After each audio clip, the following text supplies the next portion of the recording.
सावित्री 2 बेटों की माँ थी। उसे इस बात पर बड़ा घमंड था। वो मानती थी कि बेटे घर की शान होते हैं। ये ले सावित्री, मिठाई खा, मेरे यहाँ पोती पैदा हुई है। ये सुनते ही सावित्री मुंह बना के कहती है, अरे तू तो लुट गई, बर्बाद हो गई, तेरे यहाँ लड़की पैदा हो गई। अरे तू ऐसा क्यों कह रही है? मैं तो बहुत खुश हूँ। अरे जब तेरी पोती के पीछे तुझे खर्चे पर खर्चे करने पड़ेंगे ना, तब ये तेरी सारी खुशी गम में बदल जाएगी। पहले लड़की की पढ़ाई लिखाई का खर्चा, फिर उसकी शादी का खर्चा। अरे आजकल की शादियाँ कितनी महंगी हो गई है। गहने बनाओ, लाखों रुपए पानी की तरह बह जाते हैं। लड़कियाँ तो सिर्फ खर्चा करवाने के लिए ही पैदा होती हैं।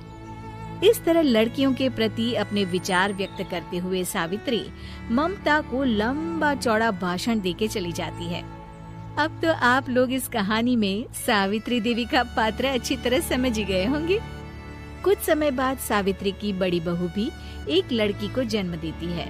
फिर क्या था, सावित्री पूरा आसमान सर पर उठा लेती है।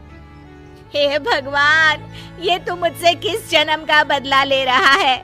अरे मैं तो मंदिर में रोज आकर तुझसे कहती तो थी कि मुझे एक पोता चाहिए, और तूने मुझे पोती दे दी।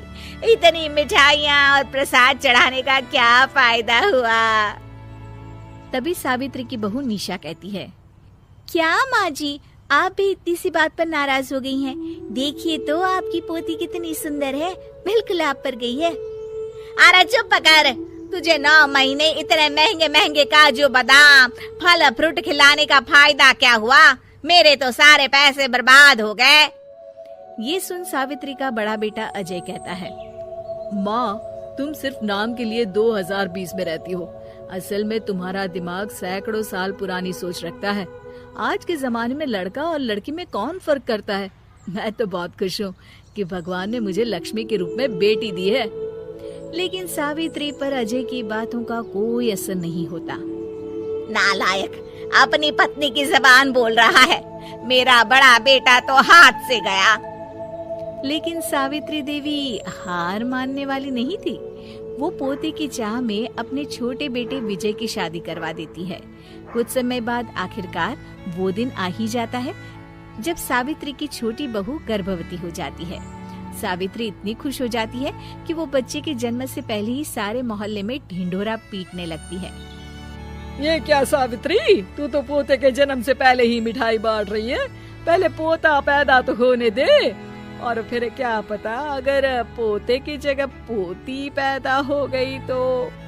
ये सुन सावित्री चिढ़ जाती है। अरे अपनी काली ज़बान मत चला। मेरी मिठाई खा के मेरा ही बुरा सोच रही है। बड़ी आई, ला मेरी मिठाई वापस कर। देख लेना, इस बार मेरे यहाँ पोता पैदा होगा, पोता। लेकिन ठीक इसका उल्टा होता है। सावित्री की छोटी बहू भी एक लड़की को जन्म देती है। सावित्री फिर से रोना धोना शुरू कर देती है और अपनी छोटी बहू को कोसते हुए भला बुरा कहने लगती है।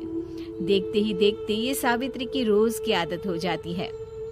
एक दिन उसकी इस आदत से परेशान होकर विजय अपने भाई अजय से कहता है, भैया, माँ खुद एक औरत होकर हमारी बेटियों को पसंद नहीं करती, उल्टा उन्हें रोज कोसती रहती है।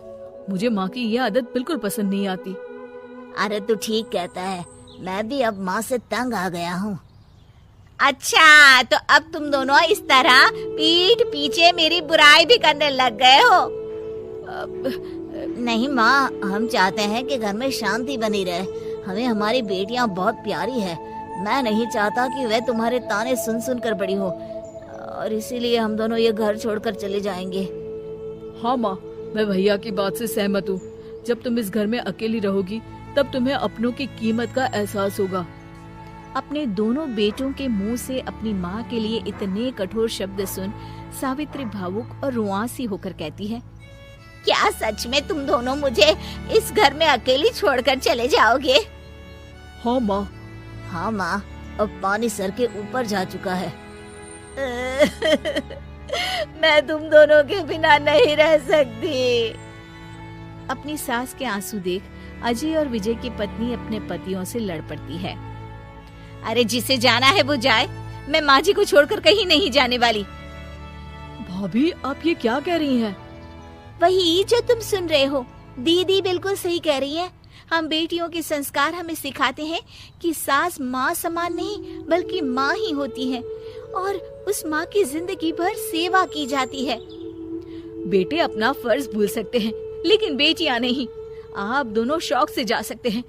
माँ जी, हम दोनों के रहते आपको किसी बात की फिक्र करने की जरूरत नहीं। फिर क्या था, सावित्री के ऊपर छाए बेटों के घमंड के बादल उसकी बेटी स्वरूप बहुओं के तेज के आगे आंसू के रूप में परिवर्तित होकर सावित्री की आंखों से बहने लगते हैं और वो उन दोनों को गले लगा लेती है। मैं जिंदगी भर बेटियों को खोजती रही, लेकिन आज तुम दोनों को देख मुझे समझ आ गया कि बड़े अभागे होते हैं वो लोग जिनके घर बेटियां नहीं होती।